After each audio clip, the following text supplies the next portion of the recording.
জনতার বিপুল আশীর্বাদ নিয়ে রাজ্যে প্রথমবার ক্ষমতায় এসেছে বিজেপি। এবার পালা মানুষের প্রতিশ্রুতি রাখার, মানুষের কথা শোনার। সে বিষয়ে এবার বড় উদ্যোগ শুভেন্দু অধিকারীর সরকারের। বিজেপি সরকারের নয়া কর্মসূচি মুখ্যমন্ত্রীর জনতার দরবার। উত্তরপ্রদেশের মুখ্যমন্ত্রী যোগী আদিত্যনাথের জনতা দরবার রাজনৈতিক মহলে অনেক দিন ধরেই অত্যন্ত চর্চিত। নিয়মিত সাধারণ মানুষের অভিযোগ ও সমস্যার কথা শোনেন যোগী আদিত্যনাথ।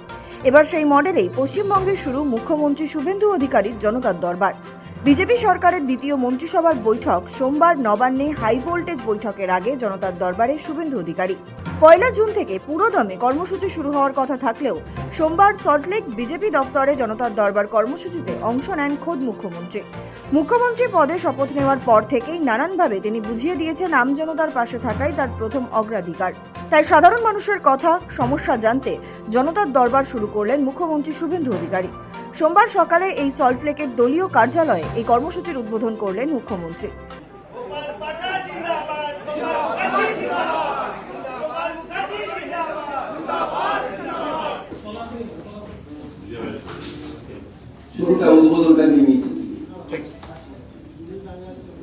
সোমবার সকাল 10টা নাগাদ সল্টলেকের বিজেপি দফতরে জনতার দরবার কর্মসূচি শুরু হয়।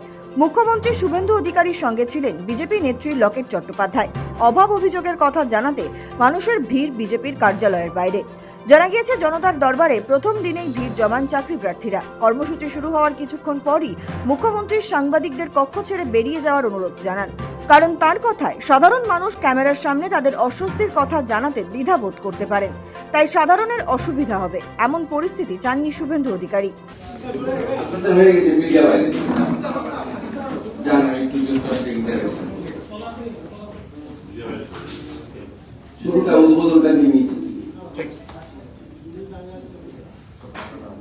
গত শুক্রবারই বিজেপির তরফে মুখ্যমন্ত্রী শুভেন্দু অধিকারী ঘোষণা করেন এবার রাজ্যে শুরু হচ্ছে জনতার দরবার।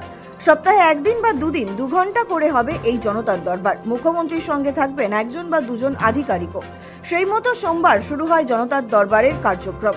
শোনা গিয়েছিল জুন মাস থেকে শুরু হতে পারে, তার অনেক আগেই সোমবার থেকে শুরু হয়ে গেল এই কর্মসূচি। সঙ্গে থাকছেন প্রশাসনের উচ্চপদস্থ আধিকারিকরা, যাতে অভিযোগ পাওয়ার সঙ্গে সঙ্গেই দ্রুত ব্যবস্থা নেওয়া যায়।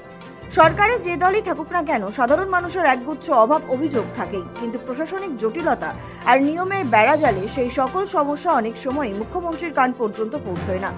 সাধারণ মানুষ নবান্নে বা মুখ্যমন্ত্রীর দপ্তরে চিঠি পাঠালেও তা সবসময় নির্দিষ্ট টেবিলে পৌঁছয় না বলেই অভিযোগ। এবার সেই সমস্ত জটিলতা কাটিয়ে সাধারণ মানুষের সঙ্গে সরাসরি সংযোগ তৈরি করার সিদ্ধান্ত নিয়েছেন শুভেন্দু অধিকারী।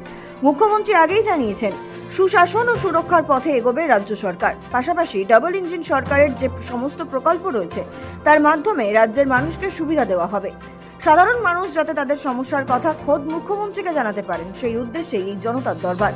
সাধারণ মানুষের অভিযোগ বা সমস্যার গুরুত্ব বিচার করে ঘটনাস্থলে উপস্থিত প্রশাসনিক আধিকারিকদের প্রয়োজনীয় পদক্ষেপ করার নির্দেশ দেবেন তিনি। মুখ্যমন্ত্রীর এই ঘোষণায় স্বাভাবিকভাবেই খুশি রাজ্যের আমজনতা।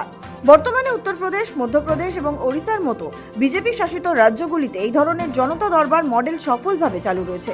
উত্তরপ্রদেশে গোরখপুর বা লখনৌতে যোগী আদিত্যনাথ নিজেই সাধারণ মানুষের আর্জি শোনেন। একই রকম ব্যবস্থা রয়েছে মধ্যপ্রদেশেও। অন্যদিকে ওড়িশার মুখ্যমন্ত্রীও সরাসরি রাজ্যবাসীর সমস্যা শোনেন। যে কর্মসূচির নাম দেওয়া হয়েছে জনশুনানি।